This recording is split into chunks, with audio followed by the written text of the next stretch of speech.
Hello, McKinley Bears, and welcome to Kmbn episode 3.0. We have a great program in store for you today. We have some Did You Knows. We have a message from Mrs. Kavanaugh. She always does a wonderful job, and she has a special guest with her. And then we have our Trivia to Know for the week. We have also a list of those people who submitted some correct answers for us last week, which is wonderful. And then we will wrap up with a special book and some hopefully thought-provoking ideas for you. So, again, we're so glad to have you with us this week, and enjoy the show. It is now time for Did You Know? Did you know that the Star Wars creators designed yoga to look like Albert Einstein? I don't know, what do you think?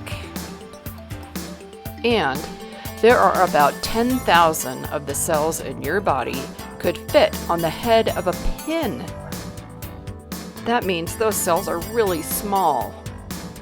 And the world's lightest mammal, the bumblebee bat, weighs about as much as 2 little M&Ms. That's regular M&Ms. And a sneeze travels at about 100 miles an hour. Now you know why you have to sneeze into a Kleenex or your elbow. Thanks for joining us for Did You Know? Remember that character counts at McKinley Elementary School.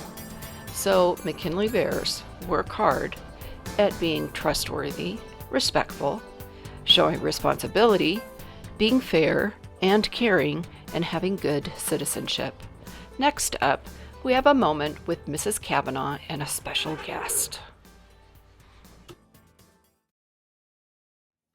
Hello, everyone. It's Mrs. Kavanaugh here with another weekly challenge. This week, I'm challenging you to tell someone thank you.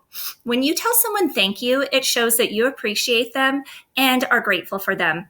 But more than that, it is a sign of respect to the person who has helped you or given you something. It shows that you do not take them for granted and lets them know that they really matter to you. And that is why saying thank you really matters.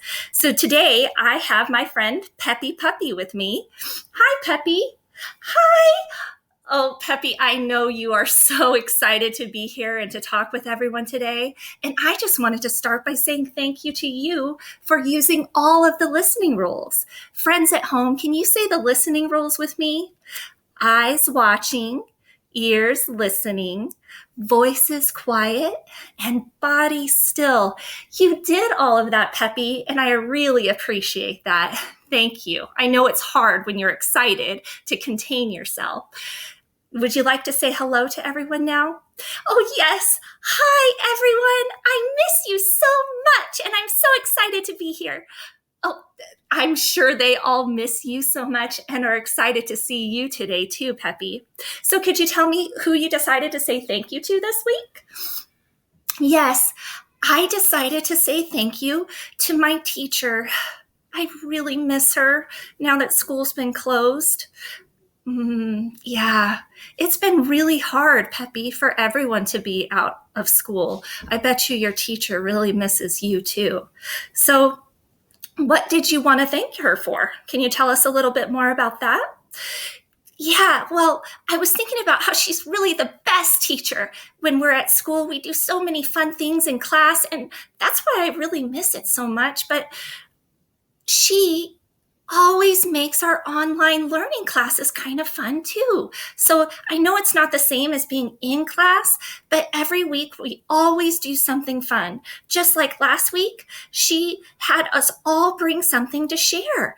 And I got to share and listen to my other classmates and learn from them. And it was just so much fun. So I really wanted to thank her for all the fun things that she does.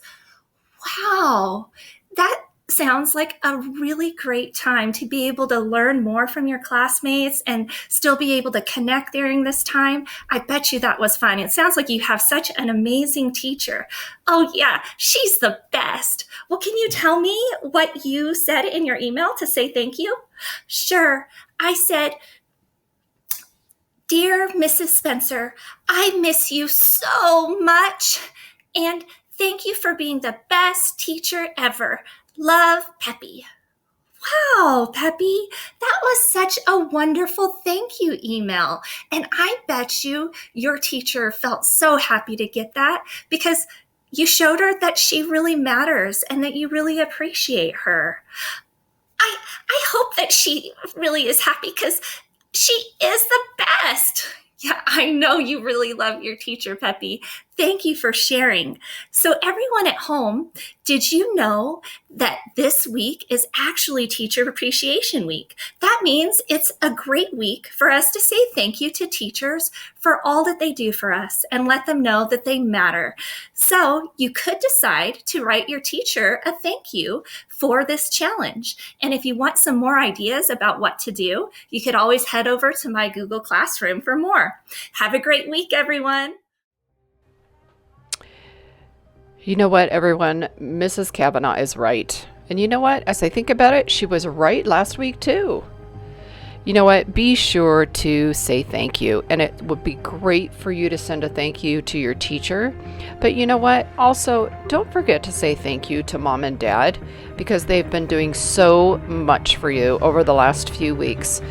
With school closed, they've been doing the job of more than just Mom and Dad. And now, we will move on to TTK, which is the Trivia to Know section. Last week's question was, what year was the first electronic computer created and what was it called? Well, congratulations to some McKinley Bears that submitted the correct answer. In first grade, we had Sharanya. In second grade, we had Emma. In third grade, we had Lily. And in fourth grade, we had Abram, Daida, Peter, and Hope. And in fifth grade, we had Miles. Congratulations, you guys. The answers to last week's questions was the first electronic computer was completed about 1943, and it was called the ENIAC, E-N-I-A-C. So the new question for this week is, again, it's multiple questions. It is, what is the highest mountain in the whole United States?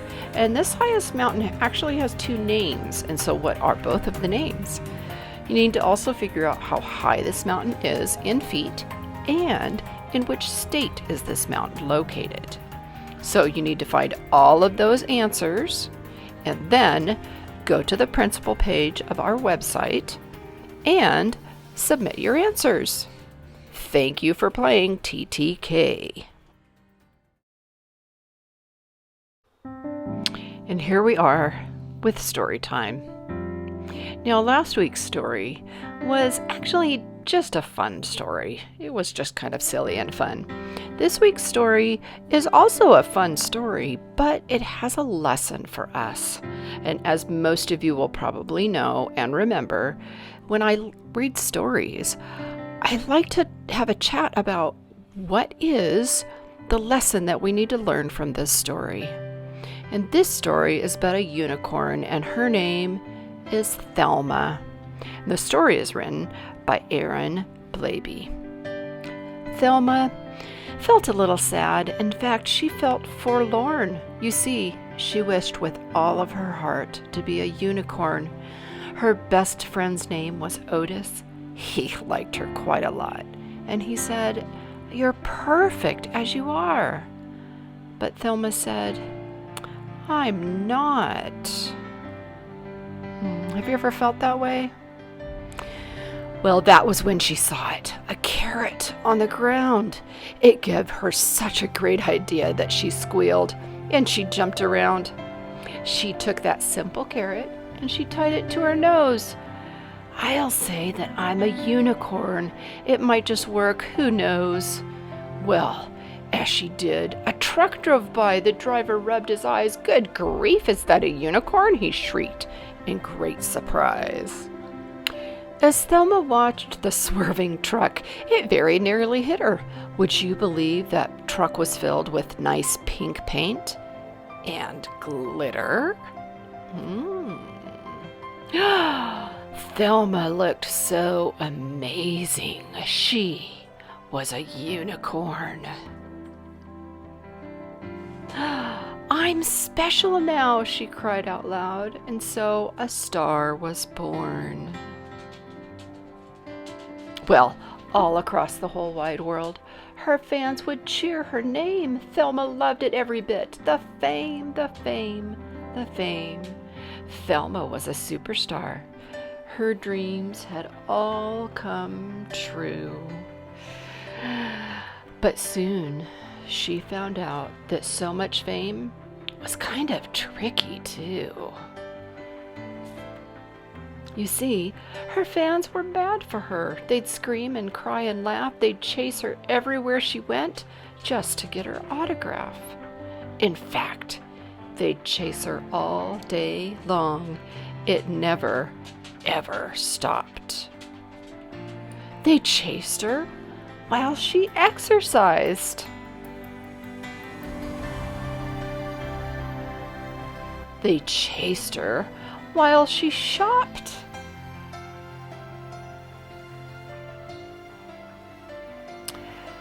Please don't chase me anymore, she asked the screaming crowd. We'll chase you all we want, they said. We're fans, so it's allowed. And some, they were not her fans at all. No, some were really mean. And some just did the meanest things she'd really ever seen.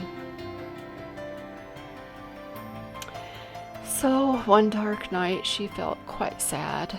This famous little pony, she said, I thought that I'd feel great, but all I feel is lonely.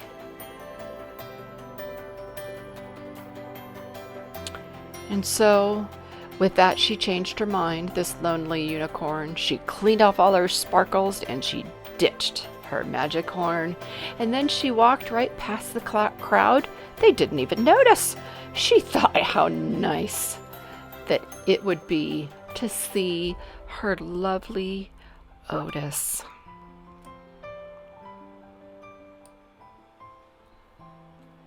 And when she asked about her trip beneath their favorite tree, she simply said, oh, it was fun, but I'd rather just be me.